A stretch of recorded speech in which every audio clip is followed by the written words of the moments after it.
Hello everyone, welcome back to another movie blog.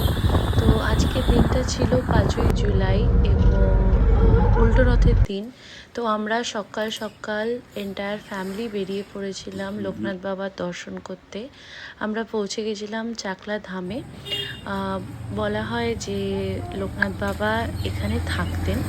তো আমরা এখানে হামেশাই পুজো দিতে যাই। এটা একটা উকিলনামা যেখানে উনি মেনশন করেছিলেন দ্যাট চাকলায় ওনার বাড়ি এবং ঢাকাতে বারোদিতে নাগ ফ্যামিলির কাছে উনি থাকতেন। সো আমরা সকাল সকাল এখানে পুজো দিতে গেছিলাম। চাকলায় দুটো সময় পুজো হয়, একটা সকাল 8:30টার সময়, খুব কম অডিয়েন্স থাকে সেই সময়, আর মেন পুজোটা হয় সকাল 12:30টার সময়, দুপুর 12:30টার সময়। আপনারা ওই সময় এসে পুজো দিতে পারবেন। আমরা এই সকালবেলার পুজোটা অ্যাটেন্ড করি কারণ একটু ফাঁকা থাকে, একটু শান্তিতে নির্জন সময়তে পুজো দেওয়া যায়, সেই জন্য। এটা হচ্ছে মন্দিরের নাথ মন্দির। এখানে খানিকক্ষণ বাদের থেকেই প্রচুর দর্শনার্থীদের ভিড় হয়ে যায়। এর ভিতরে বাবার মন্দির রয়েছে, শিব ঠাকুরের মন্দির রয়েছে। এটা হচ্ছে মাঠ। মঙ্গলদ্বীপের সময় সমস্ত মারা, দিদিরা, বোনেরা এখানে বসে মঙ্গলদ্বীপ ধরান এবং বাবার কাছে পরিবারের মঙ্গলের কামনা করেন। এখন আমরা সোজা চলে যাব অফিস ঘরে। অফিস ঘর থেকে আমরা বেসিক্যালি টিকিট কাটবো ভিতরে গর্ভগৃহে বসে পুজো দেওয়ার জন্য।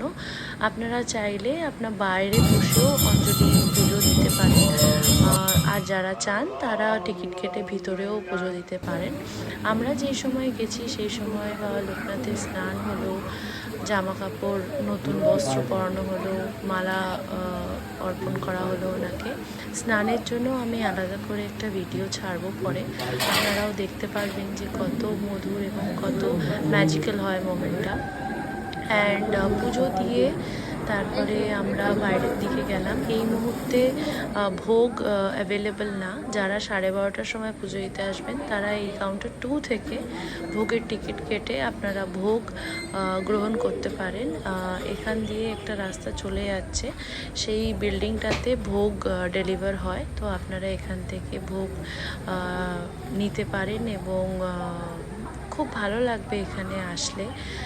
এটা হচ্ছে একটা যজ্ঞের জায়গা, আর ওইখানে লোকজন মঙ্গলদ্বীপ ধরাচ্ছেন। কথাতেই আছে যে বাবা লোকনাথের সামনে দীপ জ্বালালে এবং পরিবারের মঙ্গল কামনা করলে বাবা আমাদের পরিবারের মঙ্গল নিজে গার্জিয়ান হয়ে সেটাকে সাফল্য দেন।